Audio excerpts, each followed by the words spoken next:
đập bấy ta ca prao ở ruột làng vinh chia vậy đầm nâng lõ đai sầm khăn pi giang khung sạt nai cứ miền tì muối cứ thả âm pơ ba bỏ dớn trơ ban lợt lên tổ đa xa pre Giêsu ban sọc cốt nở lơ chơi ca sầm đập dớn hai tì pi cứ ca ruột làng vinh đại miền này thá mình núp ban slap ban toa pi ruột làng vinh đầm bốn sơ đập pre Giêsu mình miền tầm nông chất khung ca prao ở ruột làng vinh môn pe pre Giêsu ruột làng vinh nụ tề tuốt chiaอย่างนากัดดอยการรุหลังวินนี่คือจิตสำคัญบ่มพดสำหรับมนุษย์จิตหายไอเนยบานท้าเจียก็ได้สำคัญจ้องกล้าวរបស់អ្នកเจือការรุหลังวินដំបងមិនមែននិយាយអំពីការស្លាប់និងការរុះឡើងវិញដោយឡាសាទេប៉ុន្តែជាការរុះឡើងវិញដោយគ្មានថ្ងៃស្លាប់វាសំដៅអ្វីមួយដែលអាចឆ្លងផុតពិភពលោកនៃរូបធាតុពេលវេលានិងលំហជាឧទាហរណ៍ពេលបិទទ្វារមនុស្សម្នាក់ចូលមកដោយមិនបើកទ្វារហើយឈរនៅកណ្ដាលបន្ទប់រួចក៏បាត់ម្ដងទៀតនៅនឹងកន្លែងទោះបីជាទ្វារមិនបើកក៏ដោយនេះជាការនិយាយអំពីការអស្ចារ្យនៃការរស់ឡើងវិញជារូបកាយនិងខាងវិញ្ញាណនៅពេលព្រះយេស៊ូវរស់ឡើងវិញហើយបង្ហាញខ្លួនឲ្យពួកសិស្សឃើញតែពួកគេមិនជឿហើយងឿងឆ្ងល់ដូច្នេះព្រះយេស៊ូវមានបន្ទូលថាខ្មោចមិនមានសាច់និងឆ្អឹងទេប៉ុន្តែសូមមកទីនេះហើយពាល់ខ្ញុំព្រះគម្ពីរកត់ត្រាថានៅពេលព្រះយេស៊ូវមានប្រជញ្ញរស់ឡើងវិញទ្រង់បានបរិភោគអាហារដូចមនុស្សធម្មតាដែរ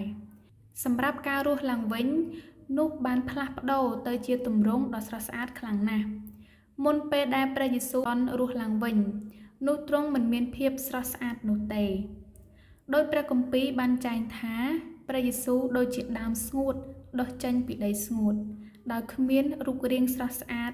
ឬលក្ខណៈពិសេសដែលស័ក្តិសមគួរសរសើរឡើយយ៉ាងណាមិញរូបកាយរបស់ព្រះយេស៊ូវដែលបានរស់វិញគឺស្រស់ស្អាតហើយពួកសិស្សមើលមិនស្គាល់ទ្រង់ឡើយរឿងអំពីការរស់ឡើងវិញមិនមែនជាអ្វីដែលអាចយល់បានយ៉ាងងាយស្រួលជាមួយនឹងហេតុផលរបស់យើងនោះទេ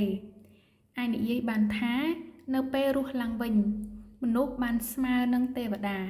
ហើយរូបកាយជាគុណពិតរបស់ព្រះត្រូវបានពេញលេញហើយនៅពេលរស់ឡើងវិញមានរង្វាន់សម្រាប់អ្នកដែលបានរស់នៅដោយសុចរិតការរស់ឡើងវិញរួមមានការរស់ឡើងវិញដំបូងនិងការរស់ឡើងវិញលើកទី2មនុស្សដែលបានរស់ឡើងវិញលើកដំបូងក៏អ្នកមានពរទាំងនេះ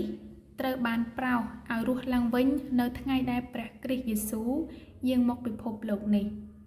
បន្ទាប់ពី1000ឆ្នាំអ្នកដែលមិនជឿត្រូវបានរស់ឡើងវិញដើម្បីវិនិច្ឆ័យនៅចំពោះព្រះដែលយើងហៅថាជាការរស់ឡើងវិញជាលើកទី2ម្យ៉ាងទៀតរូបកាយនៃអ្នកដែលបានស្លាប់ដោយជឿលើព្រះយេស៊ូវបានត្រឡប់ទៅជាធូលីដីវិញប៉ុន្តែព្រលឹងរបស់ពួកគេនៅក្នុងឋានសួគ៌ទ្រង់របស់អាប់រ៉ាហាំនៅការយាងមកជាលើកទី2របស់ព្រះយេស៊ូវព្រលឹងនិងរូបកាយរបស់ពួកគេត្រូវបានផ្លាស់ប្ដូរទៅជាទម្រង់ថ្មីដែលគេហៅថាការរស់ឡើងវិញលើកទី1